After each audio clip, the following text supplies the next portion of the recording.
hello students तो যোৱাকালি যেহেতু তোমালোকৰ সকলো ষ্ট্ৰীমৰে অৰ্থাৎ আৰ্টছ কমাৰ্চ ভোকেশনাল সকলো ষ্ট্ৰীমৰে ৰিচেকিংৰ ৰিজাল্ট দিলে কিন্তু এই ক্ষেত্ৰত বহুতো ষ্টুডেন্টস যেতিয়া নেকি ৰিচেকিংৰ ৰিজাল্টটো চেক কৰিলে তেতিয়া এই ইন্টাৰফেসটো শো কৰিছে তোমালোকৰ য'ত লিখা আছে যে ইয়োৰ ৰিজাল্ট নট চেঞ্জ ইয়াত তোমালোকে দেখাই পাইছা যে ইয়াত লিখা আছে ৰিজাল্ট নট চেঞ্জ আৰু তোমাৰো হয়তো এনেকুৱাই সিচুৱেশন হৈছে তো এতিয়া তোমালোক কি কৰিবা আৰু তোমালোকে যেটো টকা দি ৰিচেকিং কৰিছা সেই টকাটো চৰকাৰে ঘূৰাই দিব নেকি কাৰণ ৰিচেকিংৰ ৰিজাল্ট যেটো তোমালোকৰ চেঞ্জ হোৱা নাই হিচাপত তোমালোকৰ ৰিচেকিংৰ ৰিজাল্টৰ যেটো টকা দি তুমি ৰিচেকিং কৰিছা সেই টকাটো হিচাপত তোমালোকক ঘূৰাই দিব লাগে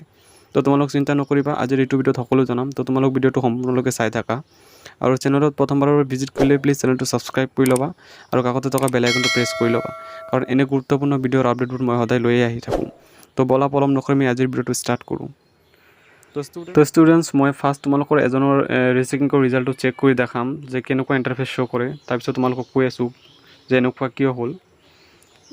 আমি ফাৰ্স্টত ASSC ৰ অফিচিয়েল ৱেবছাইটত গৈ চাও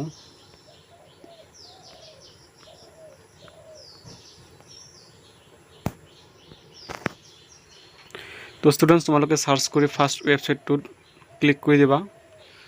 ক্লিক কৰি দিয়াৰ লগে লগে তোমালোক এইটো ৱেবছাইটত আহি যাবা তাৰপিছত ইয়াত তোমালোকে দেখা পাই আছে যে rechecking result of vocational stream rechecking result of arts and commerce stream তো তোমালোকে যদিহে আৰ্টছ আৰু বা কমাৰ্চৰ পৰা হোৱা তেন্তে তোমালোকে সেকেন্ড যেটো নেকি ৱেবছাইট এটোত ক্লিক কৰি দিবা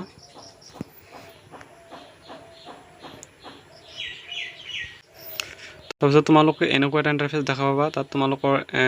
এন্টাৰ ৰোল এন্টাৰ নাম্বাৰ তাৰপিছত এন্টাৰ ৰেজিষ্ট্ৰেচন নম্বৰ আৰু ৰেজিষ্ট্ৰেচন ইয়াৰটো তোমালোকক ফিল আপ কৰিবলৈ ক'ব তো মই ইয়াত তোমালোকক যিকোনো এজনৰ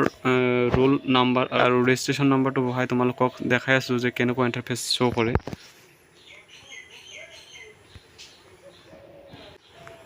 তো স্টুডেন্টস মই তোমালোকক ইয়াত ফিল আপ কৰি দেখাই আছো আৰু যেতিয়া তোমালোকে গুটেকেটা অপচন ফিল আপ কৰি গো অপচনটোত ক্লিক কৰিবা তেতিয়া তোমালোকৰ এনে ধৰণৰ ইন্টাৰফেস শো কৰিব আৰু এটো প্ৰত্যেক ষ্টুডেন্টক হৈছে তো স্টুডেন্টস ইয়াত তোমালোকৰ লিখা আছে যে ৰিজাল্ট নট চেঞ্জ তো স্টুডেন্টস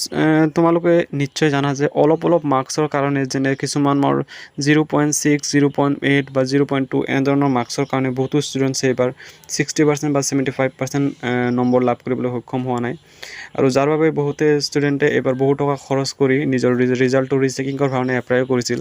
কিন্তু লাষ্টত কি হ'ল তোমালোকৰ ৰিচেকিংৰ ৰিজাল্টটো কোনো হাল হলনি নহল তো অকল ষ্টুডেন্টসমূহৰ টকাসমূহ এবাৰ খৰচ হ'ল মই জানো যে তোমালোকৰ বহুত হয়তো দুখ লাগি আছে কাৰণ ইমান কষ্ট কৰি মা দেউতাকে ইনকাম কৰা টকা খৰচ কৰি যদি তোমালোকক কামতে নিদিলে হেতু বেয়া লগা কথাই হ'ব আৰু এটো তোমালোকৰে হোৱা নাই যেতিয়া সায়েন্সৰ ল'ৰা ছোৱালীৰ ৰিচেকিংৰ ৰিজাল্ট দিছিল তেতিয়া তেওঁলোকৰো